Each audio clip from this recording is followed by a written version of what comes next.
сабак. Саламатсыңарбы балдар? Силер менен көгүлтүр экрандан кайрадан көрүшүп жатканыма абдан кубанычтамын. Ар дайым талыкпай билим алып, аракет кылуу маданиятыңарды өстүргүлө. Көп окуган көптү билет. Анда эмесе, алипе сабагына даяр болсоңор, сабагыбызды жакшы маанай менен баштайлы. Сабагыбыз көңүлдүү өтсүн. Эле сабак. Балдар, мен бир табышмак айтайын, жандырмагын таап көргүлөчү. Түктүү тили бар, тазалыкты сүйөт ал. Бул эмне болду экен? Туура, бул щетка. Силер щеткалардын кандай түрүн билесиңер? Ооба, тиш щетка, бут щетка, кийим щетка жана үй тазалаган щетка. Жакшы. Кана баарыбыз чогуу щетка деп айтып көрөлү. Щетка. Щетка. Щетка. Эмнени байкадыңар?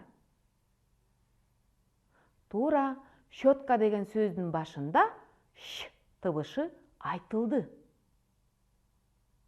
Анда бүгүнкү биздин өтө турган темабыз ш тыбышы жана ша тамгасы. Бүгүн сабакта ш тыбышы жана ша тамгасы менен таанышасыңар. Ш тыбышы сөздүн кайсы жеринде айтылганын аныктап, сөздү муунга бөлүп, сүйлөм түзөсүңөр жана текстти окуйсуңар. Тазалык ден соолуктун булагы экенин билесиңер. Келгиле, ш тыбышын туура угуп, 3 жолу кайталап айталы. Ш, ш, ш. Жакшы. Демек, тыбышты биз оозубуз менен айтып, кулагыбыз менен уктук. Ал эми тамганы көрөбүз, жазабыз, окуйбуз. Бул ша тамгасынын басма түрү. Ал эми бул жазма түрү. Баш тамгасы жана кичине тамгасы. Балдар, ш тыбышын тамга менен белгиледик. Кайталайбыз. Тыбыш тамга менен белгиленет. Тыбыш тамга менен белгиленет. Келгиле, ш тыбышын дагы 3 жолу кайталап айтып көрөлү. Ш, ш, ш. Балдар, эмнени байкадыңар? Ооба, ш тыбышын айтып жатканда аба тоскоолдукка учурап, тилдин учу тишке тийишпей катуу айтылды. Демек, ш тыбышы каткалаң, үнсүз. Эми балдар, щетка деген сөзгө талдоо жүргүзүп көрөлү. Силер билесиңер, талдоо бул сөздө канча тыбыш, канча муун, канча тамга бар экенин аныктайт. Кана, щетка деген сөздөгү тыбыштарды атагылачы. Кайсы тыбыштар бар экен? Туура, ш, о, т, к, а тыбыштар бар. Анда бул сөздө 5 тыбыш, 5 тамга бар экен. 2 муунга бөлүндү. Биринчи мууну щот, экинчи мууну к. Ш тыбышы сөздүн башында кездешти. Балдар, бул плащ. Баарыбыз чогуу кайталайбыз. Плащ. плащ. Қана сөзден қайсы тыбыштарды уктуңар? Туура. П, Л, А, Ш. Демек, бұл сөзді қанша тыбыш бар екен? Оба, 4 тыбыш, 4 тамға бар. Муынға бөліп көргілечі. Оба балдар, муынға бөлінбейді. Ш тыбышы сөздің аяғында кездешті. Демек балдар, бұл жерден сілер емнені байқадыңар?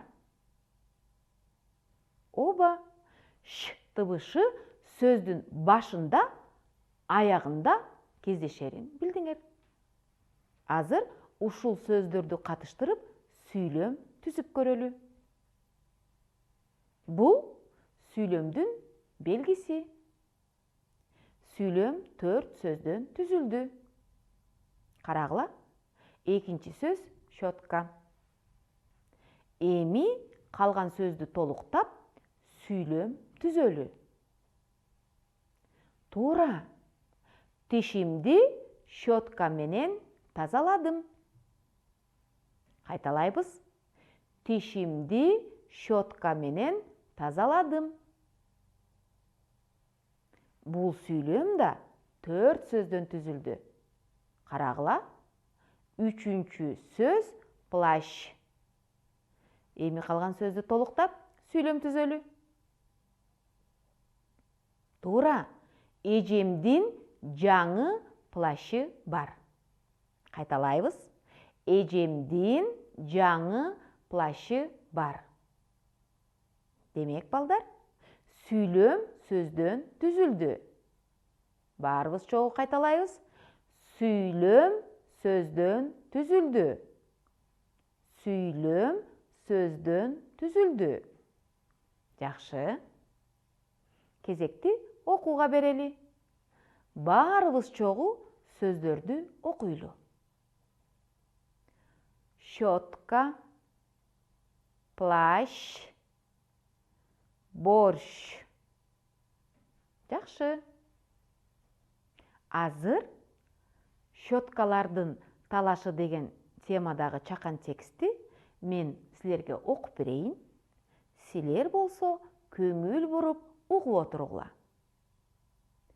Щеткалардын талашы. Сезим ваннадан чоочун үндөрдү укту. Ал таң кала түштү. Тиш щетка. Тишке оору жугузбай, жууп турам тазалап. Кийим щетка. Кийимдерди тазалайм, чаң жугузбай кубалайм. Бут щетка.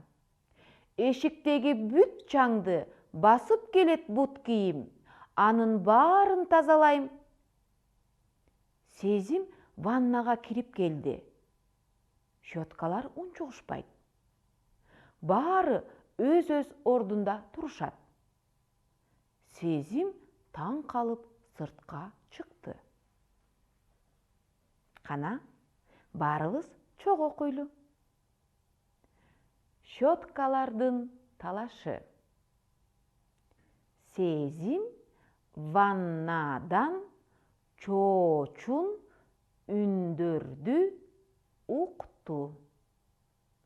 Ал таң кала түштү. Тиш щетка.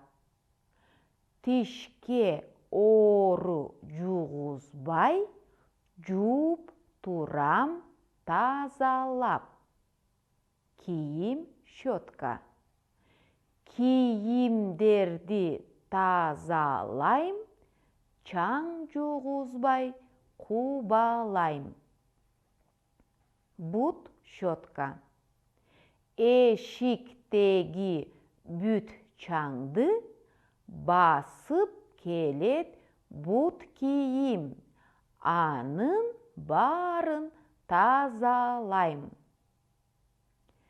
Сезим ваннага кирип келди. щеткалар унчугушпайт. Бары өз ордунда турушат. Сезим таң калып сыртка чыкты.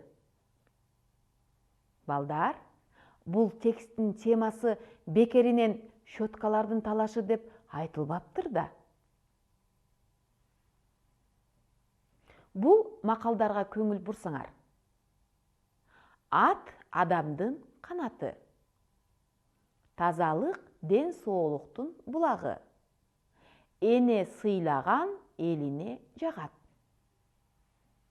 Бул макалдардын кайсынысы биз окуган текстке туура келет деп ойлойсуңар? Ооба балдар, экинчи макал туура келет. Тазалык ден соолуктун булагы. Демек балдар, тазалык болгон жерде биздин да ден соолугубуз жакшы болот экен. Ошондуктан ар дайым тазалыкка көңүл буруп, күнүнө 2 маал эртең менен жана кечинде тишиңерди жууганды унутпагыла. Азыр балдар, ща тамгасын жазуудагы элементке көңүл бургула. Калем сапты оң колго кармайбыз. Жазып жатканда жумушчу сапты колдонобуз. Үстүңкү сызык менен астыңкы сызыкты пайдаланабыз. Алардан ашып кетпейбиз. Анда абада жазып баштайлы. Балдар, кезекти адашкан тамгалар оюнуна берели. Тамгаларды туура жайгаштырсаңар, бир сөз пайда болот. Ал кайсы сөз болду экен? Тапкылачы. Туура, топу деген сөз. Мындачы? Азаматсыңар. Балык деген сөз. Бул жердечи? Оба, козу деген сөз. Азаматсыңар балдар. Силер туура таптыңар деп ойлойм. Балдар, бүгүн сабакта кандай жаңы сөздөрдү билдиңер? Келгиле сөздөрдүн дубалына көңүл буралы. Бул эмне? Туура, бул щетка. Бул плащ. Бул сөздөрдү кеңирде колдонуп жүргүлө. Балдар, эми сабагыбызды жыйынтыктап, эсибизге сактайлы. Бүгүн силер ш тыбышы жана ща тамгасы менен тааныштыңар. Ш тыбышы каткалаң үнсүз экенин, сөздүн башында, аягында кездешерин билдиңер. Ш тыбышы катышкан сөздөрдү туура атап, муунга бөлдүңөр. Сүйлөм түздүңөр. Муун, сөз, сүйлөмдөрдү окудуңар. Ой жүгүртүүгө карата тапшырманы аткардыңар. Мен силерге ишенем, айтылган нерселерди угуп жетише алдыңар деп. Бул алган билимдерибизди унутуп калбайлы. Кайталап туралы. Келе сабак. Сабагыбыз да аягына чыкты. Көңүл бөлүп отурганыңарга чоң рахмат. Эмки сабакта көрүшкөнчө саламатта болгула.